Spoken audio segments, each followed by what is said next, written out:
If you think using beige colors in your branding equals luxury, you're wrong. Beige-only brands aren't timeless, they're also forgettable. And in today's video, I'm going to be showing you why heavy neutral luxury brands fade into the background and what separates them from labels that truly feel iconic. If you're new here, I'm Shirley and I design premium luxury brands. And one of the biggest mistakes I've seen in the luxury and premium space is people automatically think by using neutral colors that they're going to be a luxurious brand. Yes, for sure, creams and tops definitely give a very luxurious and elevated look. What happens when every other luxury brand in that particular industry uses those colors? It's really hard to stand out. And that's why I want to talk about how using beige can be boring and how you can use strategy, accents, content, and sensory cues to actually build a luxury brand identity. So first, let's talk about the beige trap. Let's start with the sameness problem. You walk into a luxury mall, you go through all these different stores, and all of them typically have the same look and feel.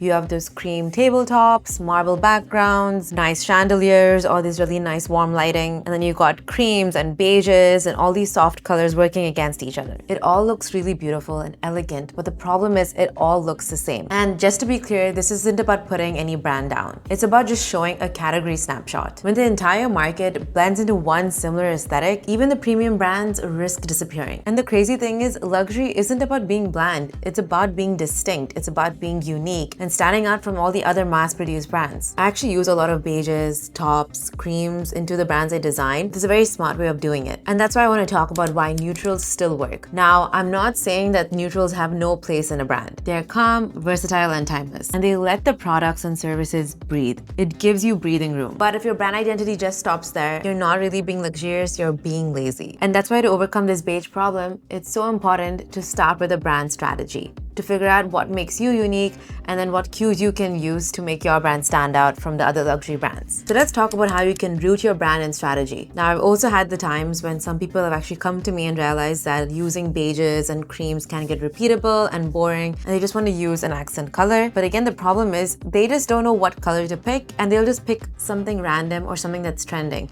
And this is another huge problem because if you're choosing a color that's trending, then in a few months or years, that color is going to go out of trend and no one's going to really resonate with your brand. And the main way about picking a color is first understanding your brand purpose, your story, the key foundational pillars of a brand. And the reason I talk about figuring out your brand core is because even years from now, when trends come and go, you know what to fall back on. You know what you stand for. And because you have such a strong foundation, you're able to attract the right target audience. And the main key things I always ask my clients to think about is your brand personality, tone of voice, and brand values. I find these are the most interesting traits because that's where you can actually build a creative direction from. And let me give you an example of what that looks like. So here you can see we've collected all this key information about this brand, about what it stands for, and if they were a person, what their personality traits would be. And then from there, I'm also studying what's been done in the market. And I don't want to disclose any brands or logos. I just want to make a point, and you can see that most of these brands use a very predictable palette. You can see a lot of creams, blacks and whites and neutrals,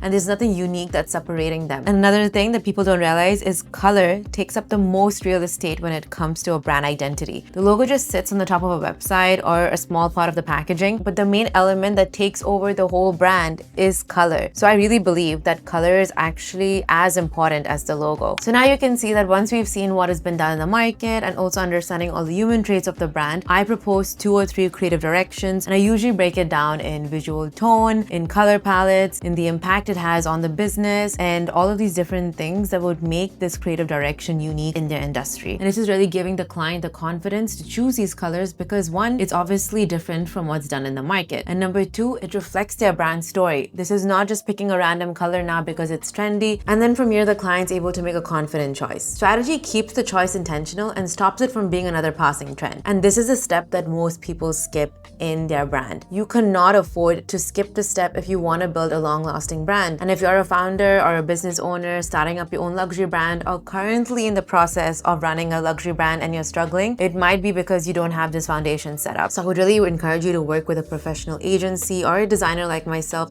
that's able to really pinpoint and figure out the unique part of your brand. Now let's take it back to color and talk about distinctive accents. And this is where I feel luxury brands can really win. They are able to be distinctive and ownable without being forgettable. And because they use that one accent color that's layered with all these neutral colors. And I also want to showcase 5 luxury brands in the world that don't use beiges and they still dominate the market. Number 1, we obviously have to talk about Hermes, which uses that orange box, which is one of the most iconic brand colors in fashion. Originally born out of a necessity during World War II, when other papers were unavailable, the house leaned into it and made it part of their DNA. And today, the moment you see that shade of orange, you immediately think Hermes. Then we have Tiffany & Co. using that Tiffany blue, which is literally trademarked with the Pantone 1837. It has become a shorthand for romance, luxury, and exclusivity in jewelry. And the blue box is as valuable as what's inside for many consumers. Proof of the power of owning a single color. Number 3 is we have Cartier with their deep red packaging. Jewelry boxes, shopping bags, and ribbons paired with gold details. It feels instantly regal and memorable. Then we have Bottega Veneta. In the last few years, they've made a single electric green shade globally recognizable. And lastly, number 5 is we have Valentino. They shocked the fashion world by owning Valentino Pink, a neon fuchsia color created in collaboration with Pantone. Entire runways, campaigns, and stores were drenched in it, making pink itself a luxury signal rather than a playful afterthought. And these are the perfect case studies to prove that color can be timeless and luxurious if chosen strategically and used consistently. You gotta remember that when you're picking out colors, it's not about being the most shocking or vibrant or, looking like a circus. It's about being memorable and ownable and reflective of your brand. And the true power comes from using a single accent applied consistently across packaging, signages, interiors, becomes a luxury signal. I know also some of you might be thinking that you might be referencing big established brands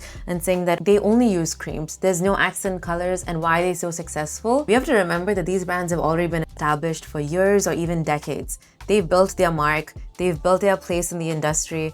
But if you're a brand new brand entering and you're trying to compete with all these existing established beige brands, you're going to be struggling. And I'm going to illustrate this. Imagine this is the luxury space. You can see everybody's using a nice neutral color, nice creams. Now imagine if you enter that market with a completely different color, something that's maybe vibrant or something that's super dark, or even if you want to use an accent, you still stand out. The main thing is you have to be different if you want to stand out. It's a non-negotiable. So here's the key takeaway. Beige alone won't make you a luxury brand. It might make you safe, it might make you look good, but it certainly won't make you remembered. You need the calm neutral colors, you need your beiges, and you need your tops and creams. And make sure you add something unique to the brand that makes it different from the rest of your competitors. This could be an accent color or even an accent material or a particular shape that people can associate with your brand. And if you want to build a premium lifestyle brand, let's work together. You can book a free discovery call with me by using the link in the YouTube description below, and we can discuss how we can support your brand. And if this video gave you a new perspective on using beige in luxury brands, don't forget to like, subscribe, and I'll see you in the next video.